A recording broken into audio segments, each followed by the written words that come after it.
Good evening, gentlemen. It's a great pleasure talking to you again.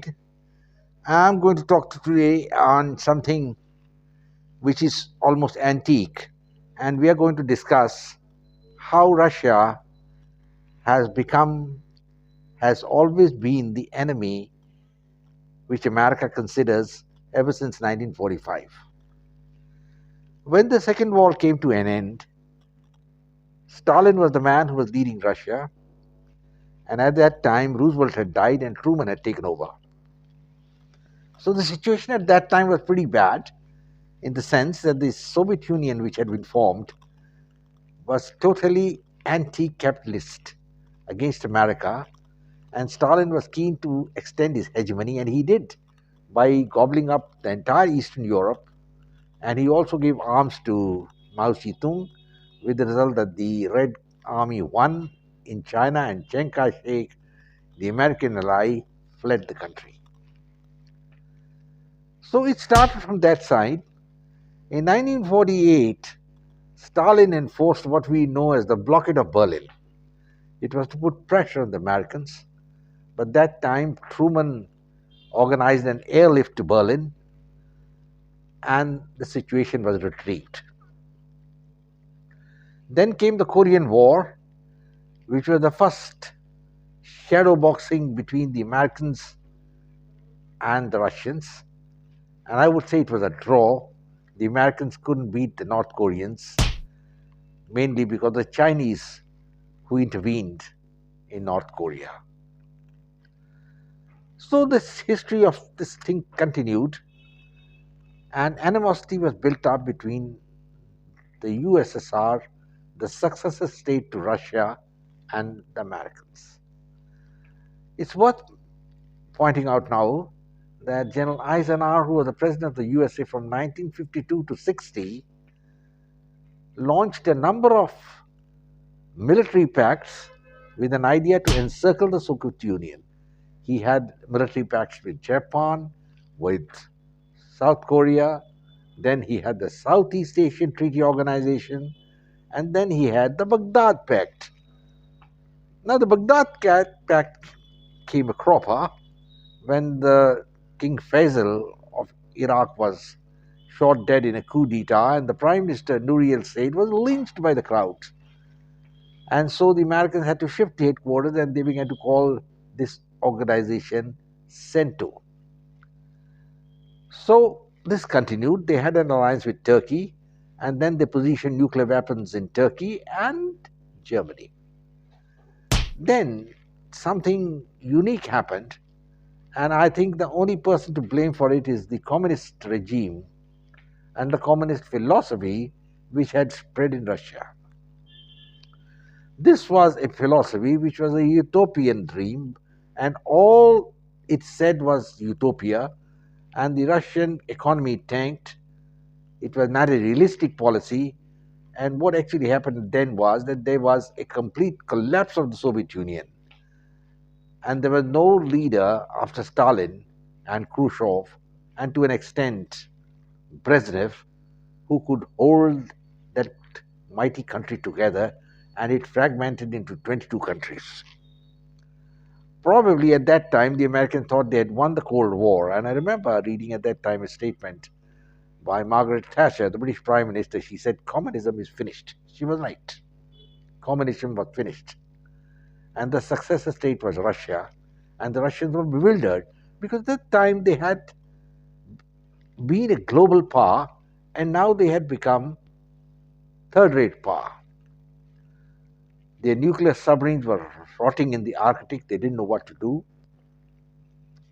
And at that time, America should have taken the leadership of the world and incorporated Russia into their arena. They didn't do that. In fact, in 1992, Boris Yeltsin, the then president of Russia, the successor state to the USSR, had made a request to join NATO. Now, this is very significant, gentlemen. At that time, Bill Clinton was the president. He decided he didn't want Russia in this organization. Basically, because the American military tank was of the view, think tank was of the view that we need an enemy, a raison d'etre in Europe, someone whom we can call as an enemy so that we can rouse the small European states together, create a fear psychosis, and then we will have our hegemony over Europe for all time to come. So they rejected the Russian request and at the same time made an assurance to the Russians that we will not expand NATO eastwards to the Warsaw Pact countries or to countries on the border of Russia. This was blatantly disregarded, but as Russia was weak, Russia could do a thing. The NATO expanded to the borders of Russia, and those small countries on the Baltic, like Latvia, Estonia, Poland, all of them became members of NATO. Now, people at that time were wondering, what is the purpose of NATO? NATO is basically a paper tiger. That is my view. And it's an obsolete organization because it cannot fight any war. And they have not fought a war for the last 78 years. How efficient they are in actual battle will have to be only seen when they fight. So what actually happened was at that time, NATO was kept as an umbrella by the Americans, basically to keep all the countries together with a lollipop that if something happens, we'll come and to your side, we'll save you. And save against whom? They had created the enemy, that is Russia. So obviously, it was the American plan to create Russia as an enemy. And they were successful because Russia was weak at that time. But then came Vladimir Putin. I will say he's not a man in the class of Joseph Stalin, but he had some good qualities and he wanted to make Russia once more the power it was during the days of the Tsar. And he objected to Ukraine being made a frontline state against Russia. Now, this is one of the facts of history, or I would say irony of history, that Boris Yeltsin, after he left, handed over power to Vladimir Putin. And in Ukraine, we had a man who was a novice, who was basically a stage actor who became the president, and he was Zelensky. Zelensky played into the hands of the Americans, and he thought he would be the knight in shining armor and battle the Russians and destroy them.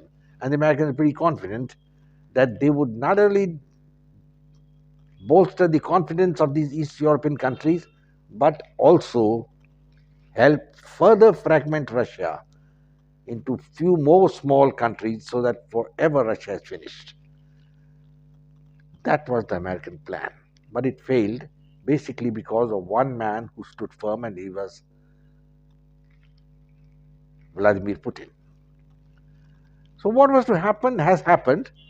Putin objected to Ukraine becoming a frontline state against Russia because it was creating a crisis of existence for Russia. And he launched the military operation, which he termed it as a limited military operation in Ukraine. Now we know what all happened. I won't discuss that. I just want to bring out the fact that from 92, it was the American plan to entice Russia, at the same time create a bogey of Russia in Europe. I think Donald Trump was very correct, the former president, when he said that NATO is an obsolete organization.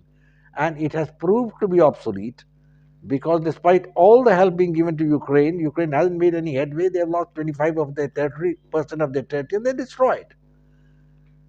I think the writing is on the wall for the small Baltic states, Poland and the small countries going around, that in case there is a nuclear exchange, these countries will cease to exist.